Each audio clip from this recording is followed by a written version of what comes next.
Okay, Assalamualaikum warahmatullahi wabarakatuh. Salam sejahtera. Okay, kita sambung 6.2 Equilibrium constant. F predict the direction of net reaction by comparing the value of Q and K. Okay, contoh kita ada persamaan ni. 2N2O5 gas produce 4NO2 plus O2. Okay, kalau kita ambil produk bagi reaktan,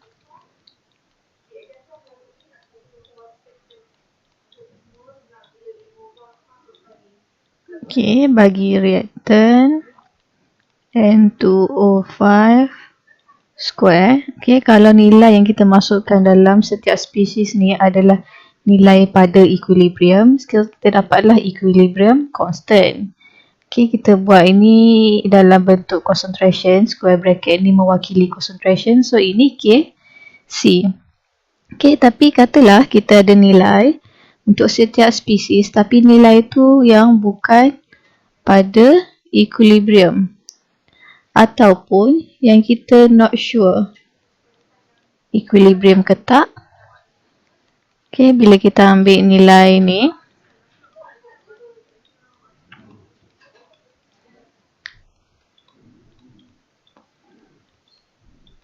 okay, kita masukkan nilai concentration untuk setiap spesies ni yang bukan pada equilibrium ataupun yang kita tak sure equilibrium ke tak.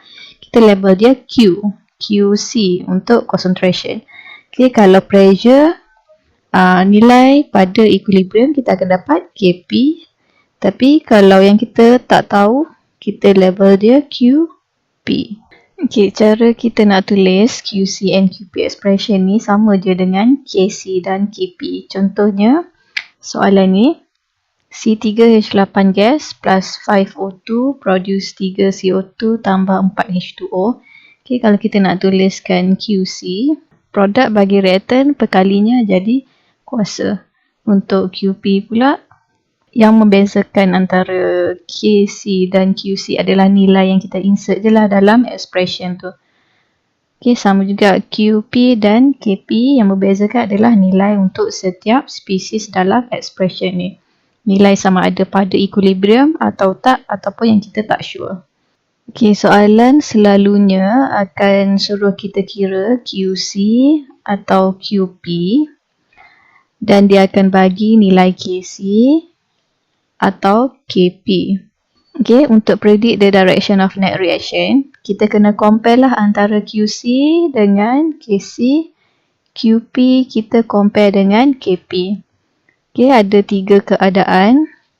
Satu, bila Q less than K.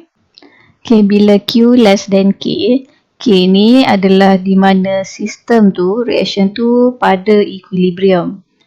Okay, contohnya lah soalan bagi K 1.2, QC yang kita kira 0.611.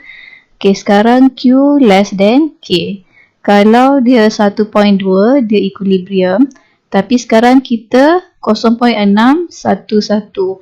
Kita tahu perkara pertama sekarang ni adalah sistem tu is not at equilibrium. Sebabnya Q nilainya tak sama dengan K. Okay, katalah Q yang kita kira 1.2, K pun yang dia bagi 1.2, kita tahu pada masa itu reaction kita pada equilibrium. Sekarang nilai tak sama, system is not at equilibrium. Okay, sekarang Q is less than K. Q ni nilainya rendah daripada nilai equilibrium. Okay, apa maksudnya? Kita tahu Q sama dengan produk per reaktan. Bila Q ni rendah nilainya daripada yang sepatutnya, kita boleh anggap macam nilai sini rendah. Kenapa dia boleh rendah? Sebab 1/100. Contohnya 1 bahagi 100 kan nilai dia 0.01, nilai yang kecil. Okay, samalah macam keadaan sekarang. Q nilainya lebih kecil berbanding K. Okay, kita guna 1/100. Kita boleh nampaklah produknya. Nilai untuk concentration of product adalah rendah. Nilai bagi concentration of reactant adalah tinggi. Sini 1, sini 100. Tu yang kita boleh dapat nilai Q yang kecil. Okay. So, kesimpulannya, kalau kita ada Q which is less than K, okay, the concentration of reactant is too large. Okay, concentration of product is too small compared to concentration yang sepatutnya pada equilibrium. Okay, jadi untuk Q sama dengan K, sekarang kita tahu Q tak sama dengan K, system is not at equilibrium. For the reaction to reach equilibrium, supaya keadaan ni boleh capai equilibrium, kita naklah turunkan concentration of reactant dan kita nak naikkan concentration of product, supaya dua concentration ni boleh sama dengan nilai pada equilibrium.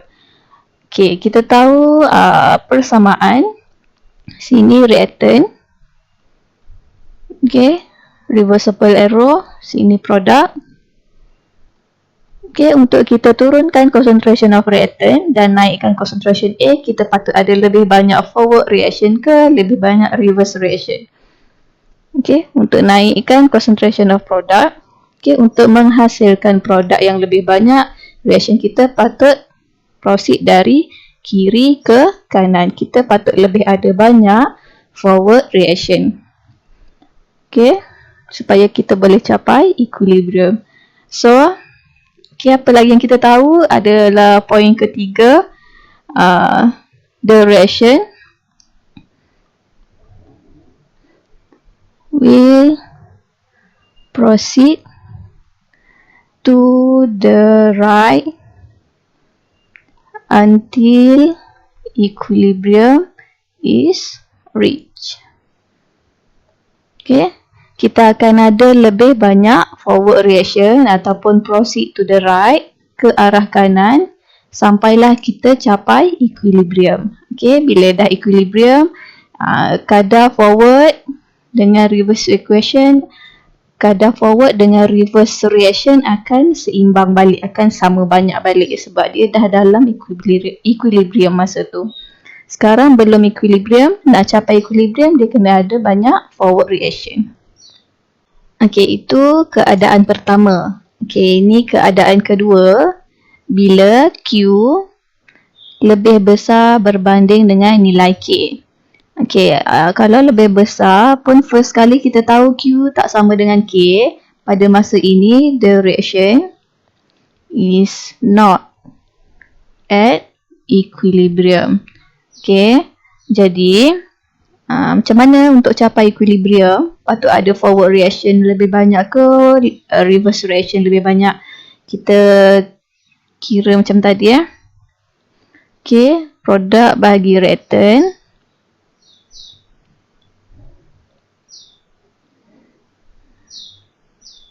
Okay, katalah K nilainya 1.2 tapi Q ni nilai dia 10.5. Nilai ni lebih besar berbanding nilai K. Okay, maksudnya nilai Q ni besar. Bila Q ni besar, kita boleh ambil contoh 100 bahagi dengan 1. Kan dapat 100, besar nilai Q ni. Okay, daripada nilai sini 100/1, kita boleh tahu yang produk ni sekarang kuantitinya lebih tinggi berbanding pada kuantiti pada equilibrium. Okay, reactant pula kuantitinya lebih rendah berbanding yang sepatutnya yang pada equilibrium. Okay, concentration of product is too large, sedangkan concentration of reactant is too small. Okay, ini kalau dibandingkan dengan kuantiti yang pada equilibrium. Okay, jadi to reach equilibrium, okay, concentration of product kena dikurangkan dan concentration of reactant kena dinaikkan, kena increase. Okay, kita ada lagi persamaan. Sini reactant, tak kisahlah apa reactant dia. Sini produk. Okay, bila kita nak naikkan concentration of reactant, kita kena ada lebih banyak reverse reaction. Produk mesti ditukar kepada reactant. Dengan itu kita boleh naikkan nilai reaktan, dan pada masa yang sama produk boleh dikurangkan sebab produk ditukar kepada benda lain. Okay, so point seterusnya, to reach equilibrium, the reaction must proceed to the left until equilibrium is reached. Okay, kena ada reaction ke kiri ataupun nama lain dia reverse reaction. Must be higher.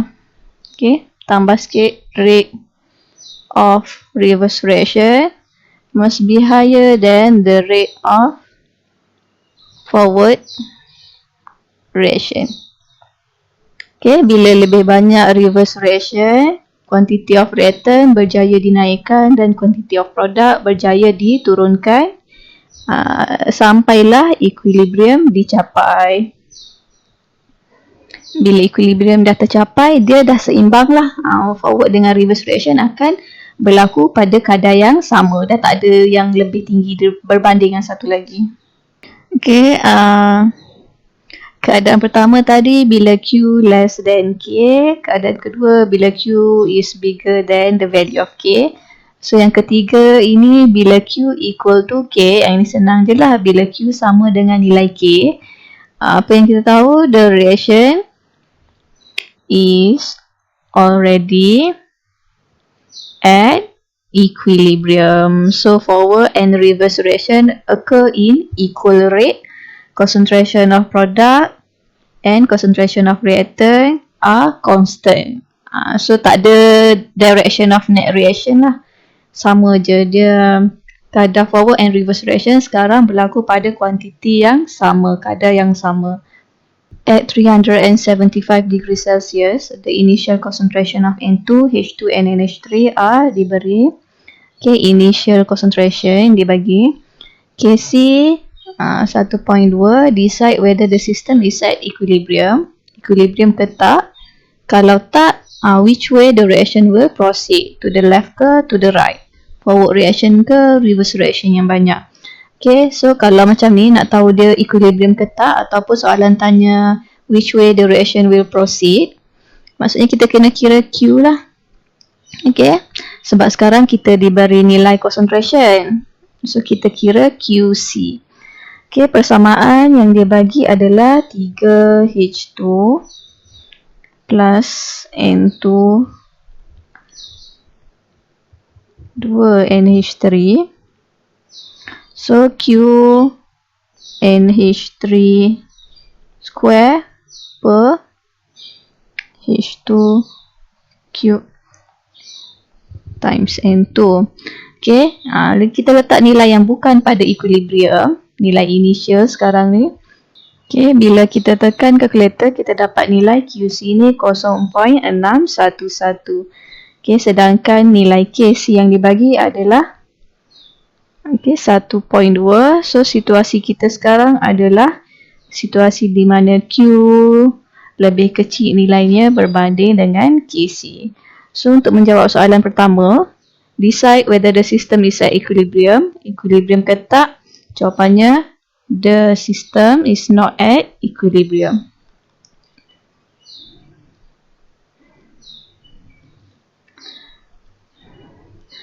Okay, predict which way the reaction will proceed. Okay, reaction akan proceed to the right ke to the left. Forward reaction banyak ke reverse reaction yang akan banyak untuk capai equilibrium. QC equal to product per dengan reactant. Bila Q kecil, nilai ni kecil. Okay, maksudnya 1/100. Saya ambil nilai supaya Q dapat nilai kecil. Contohnya 1/100. Nak ambil nilai lain pun tak apa.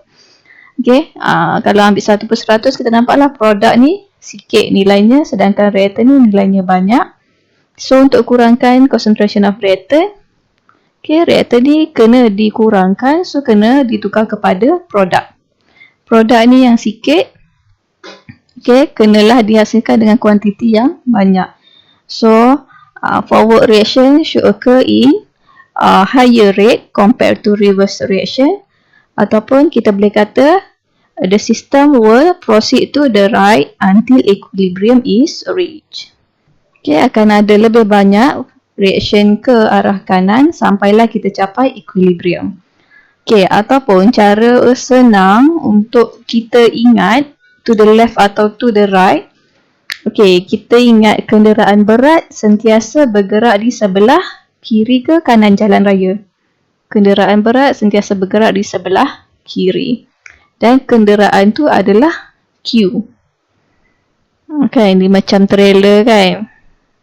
Trailer yang bawa silinder minyak ni. Silinder dia ni ada minyak kan. Besar kan. Okay, ni Q.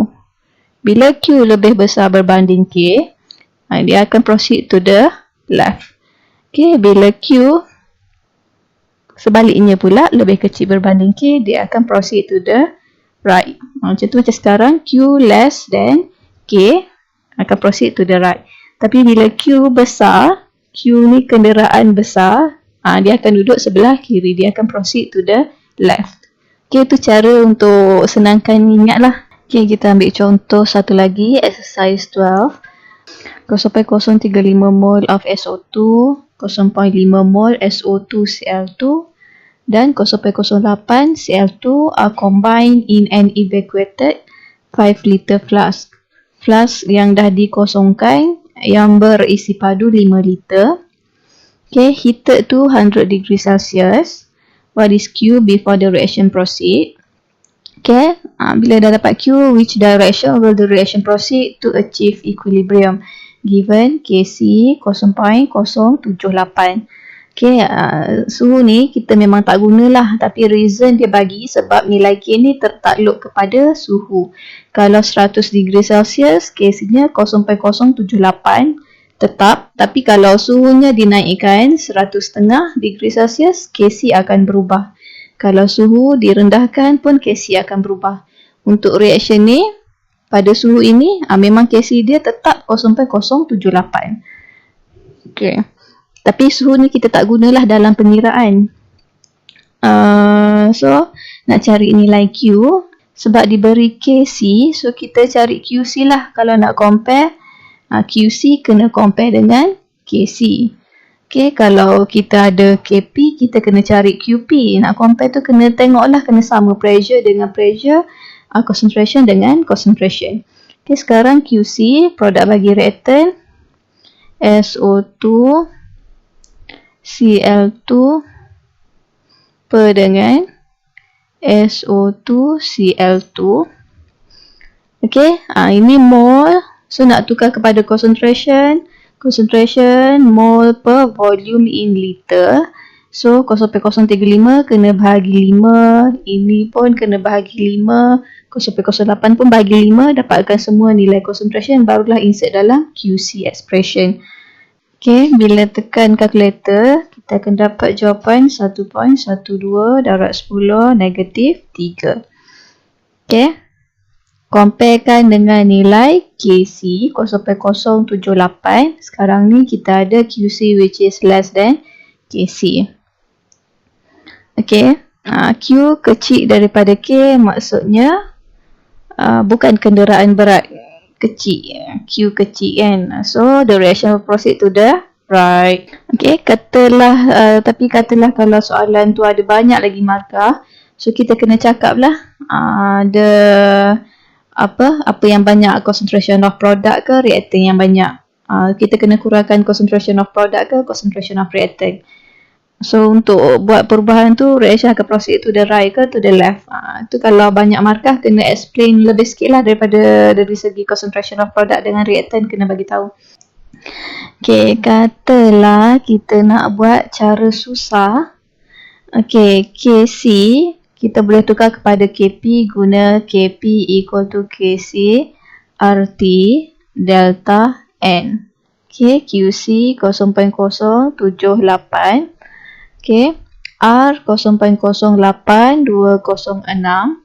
Temperature 100 degree Celsius sama dengan 373 Kelvin. Okay, delta N pula gaseous product tolak gaseous reactant. Okay, product gas. Okay, 1 mol, 1 mol, so sini 2. Gaseous reactant 1, so 2 tolak 1. Delta N sama dengan 1. Tekan kalkulator. Okay, Kp boleh dapat nilai 2.39. Okay, bila kita ada Kp, kita kena compare dengan Qp. Okay, Qp, nilai mol ni semua, kita boleh tukar kepada pressure.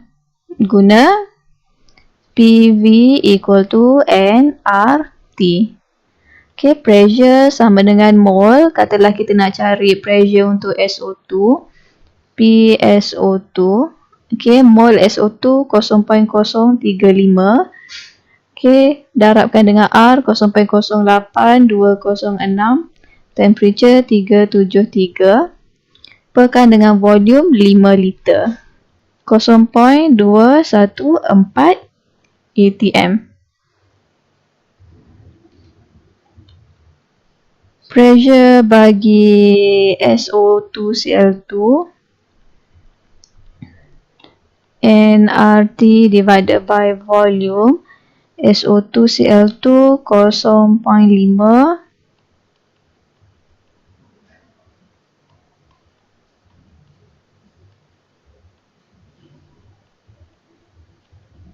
.061 atm. Okay, pressure Cl2 0.4890 atm. Okay, jadi Qp sama dengan pressure SO2 times pressure Cl2 perkan dengan pressure SO2Cl2. Insert all the values. Okay, dapat Qp 0.0343. Okay, bila ada Qp, okay, kita boleh compare dengan Kp. So, kita tetap dapat Qp less than Kp. Okay, the system is not at equilibrium. So, to reach equilibrium, the reaction will proceed to the right. Okay, jawapan tetap sama. Cumanya, kita boleh kira, kita boleh saling tukar. Kc, kita boleh tukar kepada Kp. Q pula pun kita boleh, instead of cari Qc, kita boleh cari Qp pakai PV equal to nRT. So, kalau soalan, dia bagi Kc tapi dia bagi pressure. Pun pressure ni kita boleh tukar kepada concentration. Cari Qc. Okay, kalau Kc tukar kepada compare dengan Qc. Okay, macam mana pressure nak tukar kepada concentration? PV equal to nRT. Okay, kita ada pressure tapi kita nak cari concentration. Concentration sama dengan mole per volume. So, V ni kita bawa belah sana. RT bawa belah sini. Okay, kita akan dapat N per V equal to P over RT. Okay, sini concentration. So, concentration equal to P per RT. Instead of, walaupun dibagi pressure, kita boleh cari QC. Okay, ataupun kalau dibagi pressure, KC ni kita tukar kepada KP. Guna formula ni lah, KP equal to KC RT delta N.